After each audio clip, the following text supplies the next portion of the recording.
Halo para business owner, selamat datang kembali di channel ini. Pada video saya sebelumnya, saya telah menjelaskan apa itu funneling atau yang disebut sebagai corong pemasaran. Nah, di funneling itu bisa teman-teman gunakan sebagai tools atau untuk evaluasi teknik pemasaran teman-teman untuk mengubah calon customer menjadi customer teman-teman. Kalau teman-teman adalah seorang pengusaha atau mungkin yang mendevelop sebuah sistem marketing dalam suatu perusahaan, tentunya ketika harus menarik customer baru atau selalu menarik customer untuk datang kepada produk teman-teman, itu akan memerlukan energi dan membutuhkan biaya yang tidak sedikit.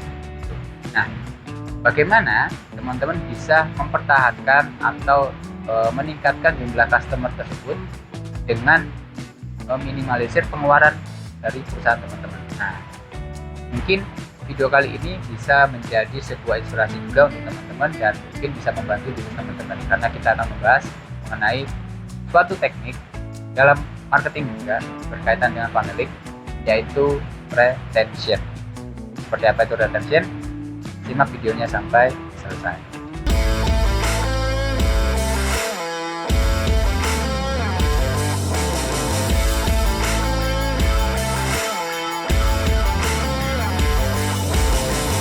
Oke, kita akan membahas mengenai retention atau mendatangkan kembali customer lama teman-teman ke produk teman-teman.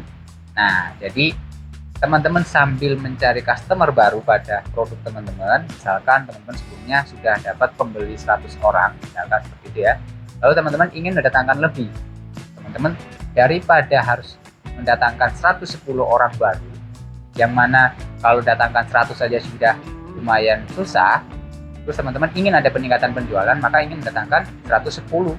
Nah, daripada itu, bagaimana ketika teman-teman menyusun strategi, ketika teman-teman yang lalu sudah menjual 100 produk kepada 100 customer, mendatangkan baru bukan 110, tapi 50 plus 70 yang baru, 60 yang baru ya, karena 110 gitu. Nah, jadi nambahnya nggak terlalu banyak tuh, atau bisa jadi 100 yang lama itu tetap menggunakan produk teman-teman hanya mendatangkan 10 customer baru. Nah, ini dapat meminimalisir pengeluaran teman-teman untuk mendatangkan customer baru dengan mempertahankan customer lama teman-teman.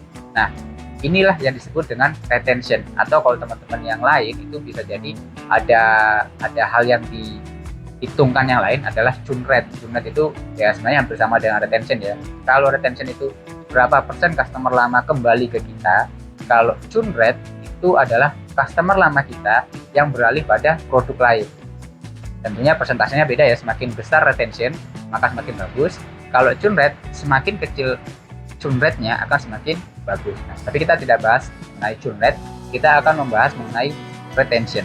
Nah, retention ini atau mengembalikan customer lama pada teman-teman, bagaimana triknya akan kita coba di usaha teman-teman. Misalkan saya akan berikan 3 contoh bagaimana untuk meningkatkan retention pada produk teman-teman.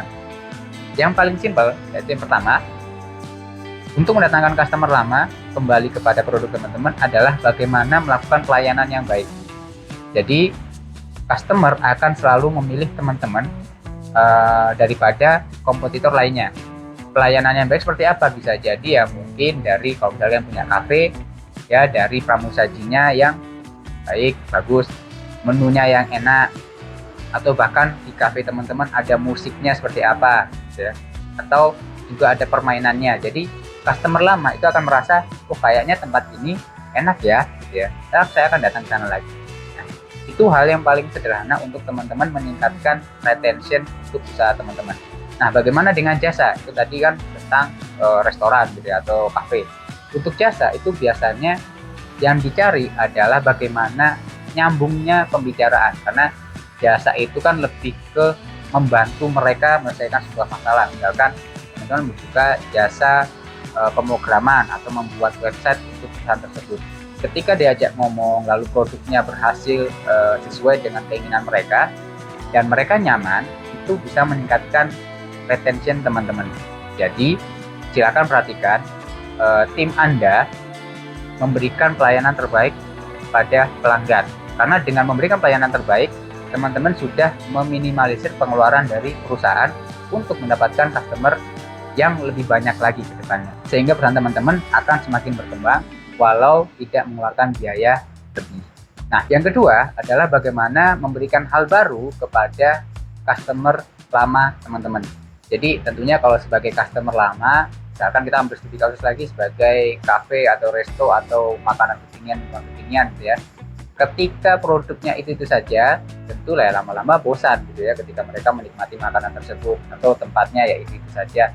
Mereka pasti ingin mendapatkan pengalaman baru di tempat yang lain. Nah, ini ya kalau teman-teman ingin mempertahankan mereka, tentunya teman-teman membuat hal-hal baru pada produk teman-teman. Misalkan pada bulan ini ada menu baru atau ada spesial Natal atau ada spesial kalau Valentine, ada hadiah coklat dan sebagainya. Nah, informasi ini itu bisa teman-teman manfaatkan sosial media untuk menyampaikan pada customer lama teman-teman. Kalau teman-teman tidak memiliki buku datanya ya. Jadi paling gampangnya adalah teman-teman manfaatkan sosial media atau bahkan teman-teman sering saja menempelkan poster pada bagian-bagian di mana customer lama ketika datang itu bisa melihat pengumuman tersebut atau mendapatkan informasi tersebut. Karena kembali lagi seperti funneling gitu ya, dimana setiap teman-teman memiliki sesuatu hal atau suatu bagusnya produk itu kan perlu ada namanya awareness gitu ya. Sama dengan itu, jadi teman-teman tetap harus memberikan bahwa informasi itu tersampaikan pada customer lama teman-teman. Nah, memberikan hal yang baru tidak harus selalu ada yang baru tiap harinya atau apa itu ya. Tapi teman-teman bisa mengakali bagaimana mereka mendapatkan experience yang baru. Nah, bagaimana dengan usaha jasa? Oh, misalkan teman-teman pasti sudah ada komunikasi yang lama dengan mereka. Misalkan teman-teman punya teknologi baru, teman-teman punya cara baru, atau teman-teman bisa menyampaikan pada calon klien teman-teman ini ada perkembangan hal baru di pasar yang mungkin bisa meningkatkan pendapatan mereka atau bisa meningkatkan capaian mereka dalam menggunakan jasa teman-teman. Misalkan seperti apa? Ada jasa sosial media marketing misalkan. Nah, tentunya ada algoritma baru pada Facebook, pada Instagram, atau pada YouTube. Nah, teman-teman bisa menyampaikan itu pada customer lama teman-teman untuk hal yang pernah teman-teman buat dahulu pada mereka itu bisa ditingkatkan lagi karena adanya algoritma yang baru misalkan. Atau misalkan jasa pemrograman, oh ini ada teknologi baru yang bisa digunakan yang cakupannya bisa lebih luas atau hal-hal baru yang mereka bisa implementasikan pada bisnis mereka. Karena jasa biasanya sih antar bisnis ya. Atau jasa travel misalkan. Nah, jangan tujuannya cuma misalkan jasa travel ke Bromo, travel ke Bali, hanya Bromo dan Bali, ya pasti mereka akan bosan. Nah, coba bikin inovasi, jalan-jalan ke tempat yang baru. Oh, misalkan ke Bromo tetap oke lah ke Bromo, tapi ada tambahan, misalkan ada wahana yang lain bisa dinaiki, misalkan seperti itu. Atau bahkan ditambahkan, oh sekarang ada paket weddingnya juga. Nah, jadi customer lama yang pernah jalan-jalan dengan teman-teman misalkan ya ke Bromo, terus ketika dia mau menikah dia pakai teman-teman lagi, hanya bisa 2 kali tuh pakai ke Bromonya kan, seperti itu. Jadi harus ada hal baru yang bisa teman-teman berikan. Nah, hal ketiga apa? Hal ketiga ini yang mungkin sangat powerful menurut saya gitu ya. Ya bisa dibilang seperti itu. Ya memang banyak perusahaan menggunakan ini, tapi memang biaya tidak sedikit, yaitu member. Jadi teman-teman buat sebuah kartu member atau akses pada mereka agar loyal kepada produk teman-teman. Dengan apa? Dengan memberikan poin. Ketika nanti poinnya dikumpulkan, mereka bisa mendapatkan benefit apa gitu. Atau bahkan dengan poin mereka bisa membeli produk teman-teman dengan tanpa mengeluarkan uang lagi. Nah, macam-macam, yang penting ada dalam bentuk poinnya. Dimana sistem ini itu sebenarnya digunakan agar mereka menjadi seperti bagian dari teman-teman. Jadi mereka bukan hanya dianggap sebagai pembeli atau sebagai customer biasa, tapi ketika mereka memiliki poin, mereka seakan-akan wah, aku bisa mengejar poin lebih banyak lagi. Nanti kedepannya saya bisa mendapatkan layanan khusus. Nah, seperti apa contohnya gitu ya? Kan masih tadi kita berimajinasi ya. Kok mereka seperti bagian dari kita itu seperti apa gitu. Teman-teman mungkin sudah umum menggunakan seperti Tokopedia, Shopee, Indomaret, ya, Alfamart. Nah, ketika teman-teman menggunakan Tokopedia ataukah Blibli gitu ya, kalau saya sekarang lebihnya pakai Blibli gitu, saya ada membernya sebagai member Gold, terus member platinum, dimana benefitnya beda tuh. Ketika teman-teman sudah mencapai member platinum, teman-teman akan mendapatkan dedicated customer service-nya. Jadi teman-teman tuh kalau ada keluhan itu sangat diutamakan. Kedua, ketika teman-teman ulang tahun, maka teman-teman diberikan hadiah khusus kepada teman-teman. Lalu ketika teman-teman lagi di perjalanan kemana-mana dengan membernya sebagai platinum karena pengguna di BB yang sangat loyal, gitu ya, teman-teman diberikan diskon khusus. Nah, maka dia akan selalu merasa daripada saya belanja di Tokopedia, nanti royalti saya di malah turun, benefit-benefit ini saya tidak dapat, atau layanan-layanan seperti ini sudah tidak dapat. Nah, maka dia akan tetap bertahan menggunakan beli, misalkan seperti itu. Nah, begitupun Indomaret dan Alfamart. Coba teman-teman bayangkan ya, ketika produk teman-teman itu sebenarnya tidak ada yang terlalu lebihnya, misalkan harganya juga sama, bahkan jejer gitu ya.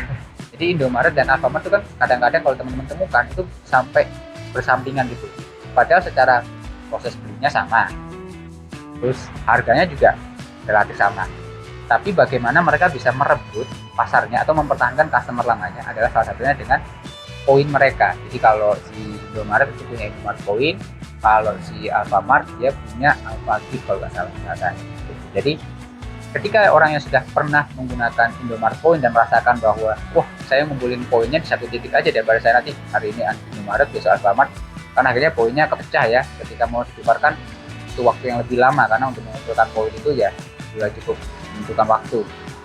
Maka bagi yang loyal Indomaretnya, wah ya udah dia belanjanya di Indomaret walaupun ada jejer Alfamart Indomaret, jadi dia beloknya ke Indomaret. Tapi itu memang di luar dari kecocokan antara oh saya suka yang warnanya merah, saya suka warnanya biru, misalkan ini tidak memandang itu ya, tapi benar-benar cuma mencari benefit. Nah, tentunya teman-teman bisa memaksimalkan penjualan teman-teman dengan memberikan member loyalty dan sebagainya lah istilahnya, ada member card, loyalty card atau apakah itu. Nah, masalahnya di era zaman sekarang itu toko itu banyak, trik ini juga banyak digunakan. Bagaimana dengan bisnis teman-teman? Ketika setiap toko itu memberikan loyalty card, bayangkan customer itu datang ke tempat teman-teman membawa dompetnya dalam kantong dan di dompetnya itu banyak kartunya. Itu akan ribet sekali. Nah, padahal ini sebenarnya lumayan powerful nih untuk mendatangkan customer lama. Yang jelas, 3 tadi ya. Pertama, pelayanan yang terbaik. Kedua, hal-hal yang baru teman-teman bisa sampaikan lewat apa aja media teman-teman, asalkan itu bisa menggapai customer lama teman-teman. Yang ketiga adalah bagaimana membuat sebuah member atau dia menjadi bagian dari perusahaan teman-teman dan bukan hanya dianggap sebagai customer. Nah, yang ketiga ini kita punya solusi kepada teman-teman yang saat ini memang business owner yang masih mungkin pemula dan membangun sebuah member card secara digital itu juga cukup mahal. Nah, kita ada komunitas namanya IDPO. Jadi memang komunitas ini dibentukkan untuk para pebisnis pemula. Silakan teman-teman gabung saja di sana, linknya ada di bawah. Jadi teman-teman masuk ke dalam grup itu ya gratis-gratis saja, karena kita harapannya ingin saling mensupport sesama pebisnis gitu ya. Kalau orang kecil itu jangan sikut-sikutan ya, kalau udah hidupnya bisa sikut-sikutan tambah susah. Jadi mending yang susah itu saling bantu. Nah, konsepnya di IDPO teman-teman adalah pengusaha pemula yang masih ingin belajar bareng-bareng atau bahkan berkolaborasi dengan teman-teman pengusaha yang ada di dalam grup.